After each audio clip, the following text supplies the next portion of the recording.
Hello, hello, hello. Welcome to the Lion's Den.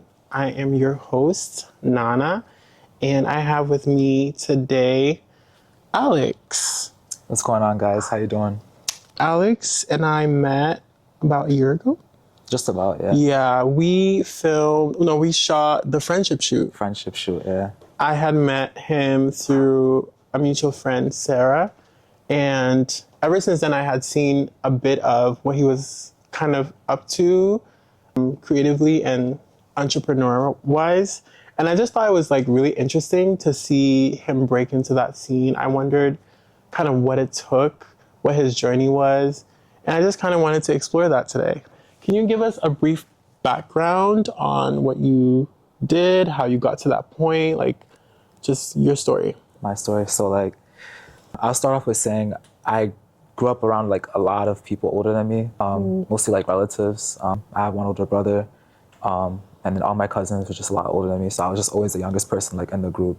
So I would say like I'm an old soul. You could consider myself as like a zillennial. What does that mean? Zillennial. So like, like Gen Z and millennial. Yeah, like mixed together. I thought you said something else. Yeah. So like, yeah. I was born in '98, so okay. You know, the millennials and the people that were just like born like just around, before 2000. Yeah. You know what I mean? So I grew up around like, you know, I would say like still like a good era. Like I was still able to like, you know, experience, you know, like Kanye West and all other old like fashion styles and everything, like, you know, the good music and everything. So I would start off with that, and what led me to like where I am, I want to say like, let me start off with photography. So again, with photography, I was around a lot of people older than me, a lot of relatives, friends, people that my brother went to school with, just doing it in the media field, doing photography and everything, just seeing them do it. It kind of like triggered me to like, hey, like, I think I kind of want to do this too. Like, this looks cool, you know? So, you know, like I gave it a shot. It all started senior year of high school. I was taking photos, football team at football games, Central High School. So from there, just continued taking photos and doing other events. From there, just it became a hobby. And then later on started, you know, turning into freelance and getting paid to take pictures at events and everything. So I do that. I'll do couple shoots and then a little bit of sports too, obviously. But yeah, it went from there, and then it led me to also, I also model too. So I'm in front of the camera and I'm behind the camera. You're everywhere, okay? Multifaceted. So tell me about your modeling, like kind of breaking into the creative scene. Modeling. So with modeling, I want to say like, I love fashion. So it started off with, for me, it started off with sneakers. So I'm a sneakerhead. Been collecting sneakers for, you know, years now since I've been started working here. So, you know, started making my own money, collecting shoes, and it went from sneakers to then putting like fits together. So, you know, I like to dress up, you know, throw the kicks on, whatever. Okay. Because you got to put that shit on. Exactly. You know what I'm saying? Like, but I also, you know, as you can see, like I mix it up too. Like for me, I start off with streetwear. So I could mention like you're probably gonna ask me a couple of influences, like, you know, the fashion influences. Yeah. So, like, you know, I already mentioned Kanye, there's Pharrell Williams, ASAP Rocky. Okay. Wale is a big one. I love Wale. Wale is my guy. He's so underrated. Yes, very underrated. So underrated. That new album he dropped. Okay.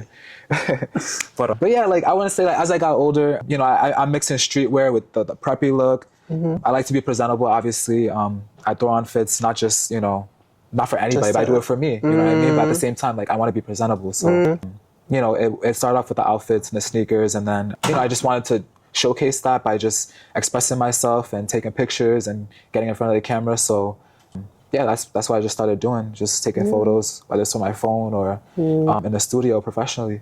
Do you think fashion is an extension of you? For sure. I would say so.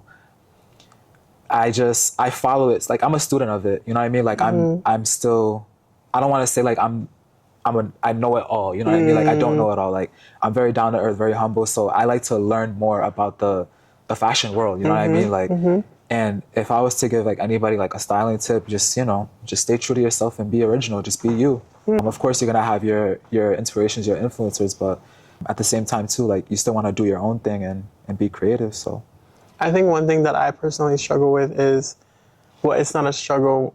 I just throw on whatever and I don't care. yeah, that's the mindset to have though. Yeah, but it's like, sure. Sometimes I'll get comments from people and be like, you were wearing that? You chose to wear that today? And it was like, okay, It's and me, though. you know what I'm saying? Like, it's Yeah. just like I feel like also fashion, like I asked you, fashion is an extension of yourself or whatever you're going through, because I was wearing stuff that I was just like, I didn't even realize that I was wearing, and it kind of was a mirror of what I was going through. Right, because when I was at certain points in my life, how I was feeling is what I look like. Right. And I know some people talk about how don't ever look like your problems. Exactly, yeah. But like, I wasn't mindful of that. I was just like, I don't feel like it today. I'm gonna wear this. Yeah. And I've recently been trying to like kind of break off of that and like find my style again. I don't know exactly what that is.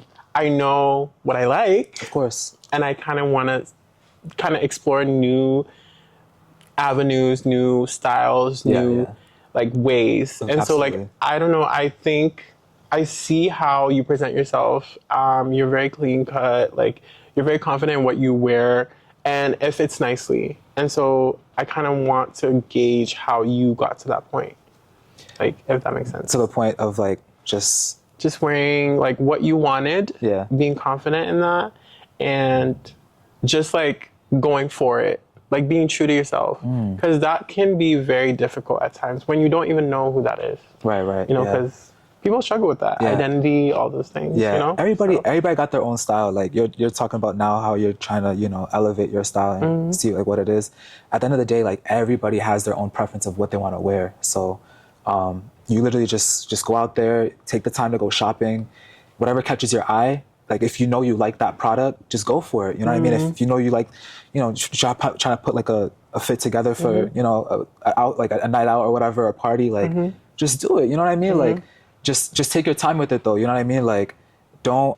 Sometimes I tend to be an overthinker. Sometimes I try not to overthink, especially when it comes to shopping. So like, if you're overthinking, sometimes just like, I don't know, maybe I should just put this back. But yeah, like for me, it's just like, I don't know, like I just throw it on, man. Like I just put that shit on, okay? I just throw it on, like, but I just have that mindset, just like it's me, you know what I mean? Like this is who I am. This is like my style. This is my personality. Like this is how I, this is how I come out. Like this is who I am.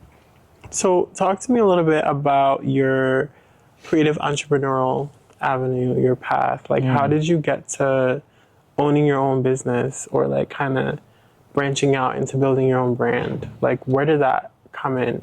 Yeah, so I did design a hat. I seen that. I was like, I need to support Alix. Of course, I appreciate it. Yeah. Navy blue corduroy dad hat. I designed a little like Ace logo on it. Yeah. So is that like literally your name? Like so my initials are AC. So when you say AC, like you get Ace. Yeah. I just said, just people call me Ace. I call myself Ace, whatever. A lot of people, AcetheGreat. That's my Instagram handle, AcetheGreat. Yeah.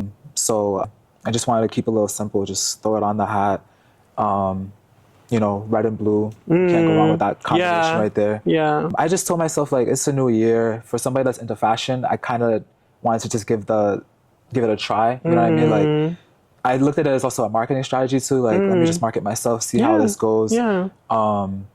And I just wanted to try something new, man. Product design for the first time. I did good. You did. Congrats. Thank you. I appreciate it. Yeah. There were limited hats. For somebody, whose first time like dropping a product, I wouldn't have gone like too much in quantity. It goes for anybody that's like, looking to drop a product. Don't overdo your quantity because of course, like it's going to do well, but the last thing you'd want is, a little bit of extra, you know what I mean? Of some products that you have that you're not selling. Yeah. So it's good to keep in the stash for maybe like a restock or anything. But like I decided to just make 40 hats. And I wanted to give it a try this year. Yeah. So it's interesting you say that because I would love to drop my personal brand, Judah. It's more, I would say, high fashion, editorial, cocktail vibe. Okay. I'm looking to kind of build my brand and also like find like people to like production company. That's my issue right now, production. Okay. So like you're saying, it's really helpful to know that I don't need to make like 100 dresses or whatever the case, but to make like limited so that I'm not like I don't have excess, in case, But what else would you say for someone who wants to start out and like branch out into entrepreneurship and like project like building? Yeah, the first thing that I would say is take your time with it. So for me personally, I would say like I want to take my time, especially with making a brand. You gotta take your time with the logo. You don't want to just like just write out something and boom, that's my logo. Like you gotta really feel it. You know what I mean? Like, do I really like this logo? I'm not feeling it. Let me make some tweaks to it. Nah, I'm not feeling it still. So now it's like, let me just wait it out a little bit. Maybe send it out to a couple of people. Hey, like, how do you feel about this logo that I just made? Oh, okay, I think it looks nice. Oh, like, you get feedback from people. Yeah. And everybody's gonna like it. But at the end of the day, like, it all matters to you. You know what I mean? It comes down to you. Like, you like it. Yes, I like it. Okay, boom. So finalize the logo. Then it comes like, okay, like, what material do I want? I decided to do corduroy. Corduroy is rare. You don't really see corduroy hats like that. You know what I mean? Like maybe on like a trucker snapback or something, but I decided to choose corduroy because corduroy gives like a retro, like vintage, like aesthetic to it. You know what I mean? Like the fabric is very soft. So I went with that. Just really take your time. You know what I mean? Take your time with the brand. Don't rush things. Have out like a plan. And then, just keep like reflecting on it and just see how you feel about it, but just take your time. You know what I mean? Like no rush or anything. Another thing I noticed too is that people notice little details about your product. Like you're saying that you found corduroy, it's very rare. Somebody will see that and be like, yo, I never seen a hat like this. Like, so it's all about kind of having like a different perspective. Also ties back into what I always say is that as a creative, your superpower is perspective. Because something that you think is cool or important, someone else may not see it that way. Yeah. But somebody else might be inspired by it. Right. So another thing I want to move on to is just like creativity, right? How you express yourself and how you're kind of, I guess, solid or grounded in that. Like what makes you be like, okay, I'm going to take this picture, I'm going to model, I'm going to give this look, I'm going to put this out there and not worry about what other people will have to say about it. Like for some people, they are not even jumping into creativity because they're scared that their visions are not going to be understood or they're not going to be received well. I'm a perfectionist. Yeah, same. So, and I saw somewhere that perfectionism is just another form of people pleasing.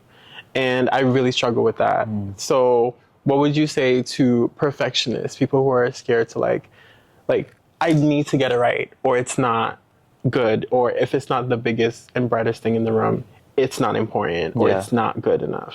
What would you say to people like that? So one example I will use is I recently ran into a fashion designer and, like I said to them, we were just having a conversation, whatever, but I asked him, I said, hey, like, what do you think of this hat that I designed? What do you think of the logo? So I showed him my hat. He was like, I don't really like the graphic on it. And I was like, okay, cool. I wasn't gonna let that beat me up because it's just like, yo, like that's just that's their opinion. You know what I mean? Like, I get it. It came from a fashion designer, like, but at the end of the day, it's like I'm not gonna let that like, bring me down. You know what I mean? Like, everybody has their own opinion, man. So like, the people pleasing thing, like, there's no need to like it's all about your satisfaction, how you feel about it, and then what makes you happy, like.